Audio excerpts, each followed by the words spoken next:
Hey gang, AV here, and welcome to my review for the Hiya Toys Injustice 2 Superman figure. Here he is in the box. As you can see, it's a window box, so you can see all the accessories he comes with, more or less, right through the packaging. Here he is from the side. Here it is from the back. If you want to read that, feel free to pause the video and do so. There it is from the other side. Here it is from the top. There it is from the bottom. Let's open him up. As usual, he would have been taped closed, but I've already cut the tape, opened the package, looked at the figure, put him back. So,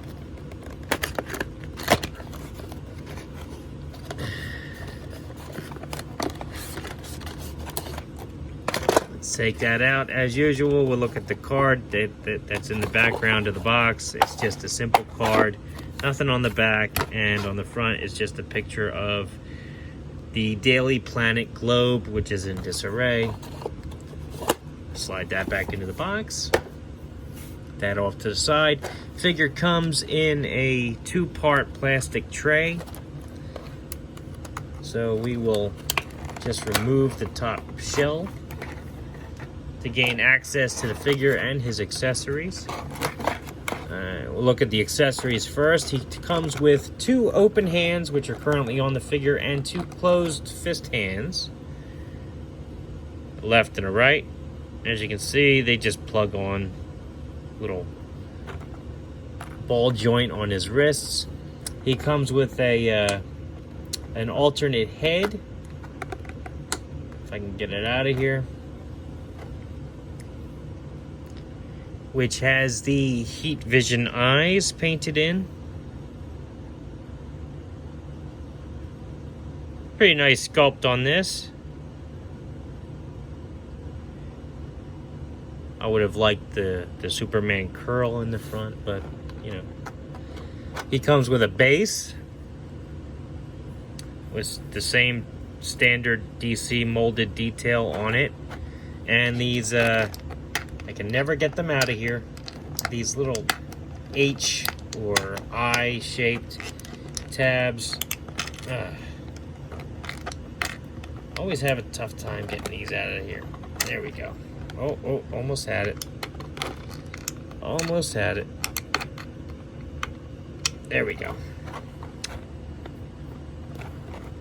That plug into the side of the base, so you can attach the base to the other bases of the figures in the line to make a floor when you're having a display on a shelf. And that's it for his accessories. He's pretty bare bones when it comes to the other figures in this line. So let's just take him out of the packaging, have a look at the figure himself. And here he is.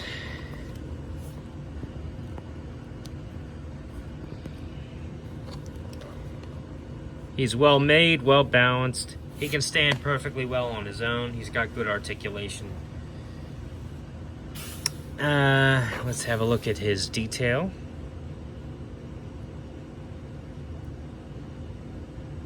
Very nice sculpt on him. Cloth cape, which I'm a huge fan of. Does not get in the way of his articulation at all.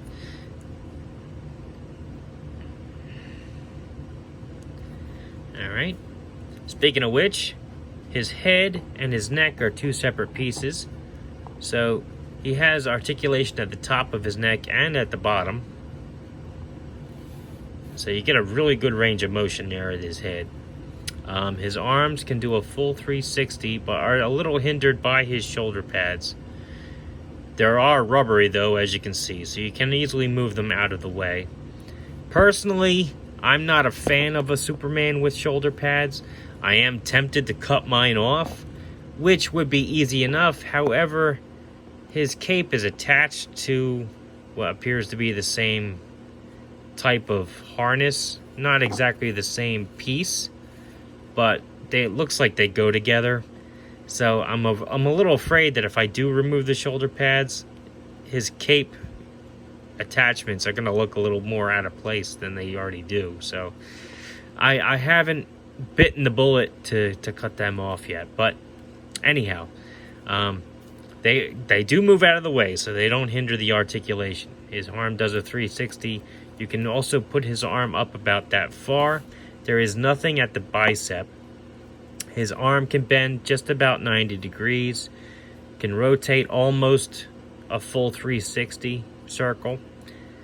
His wrists have a rotation there at the wrist, and it's a ball joint. There's a little bit of wiggle there, but not a genuine hinge.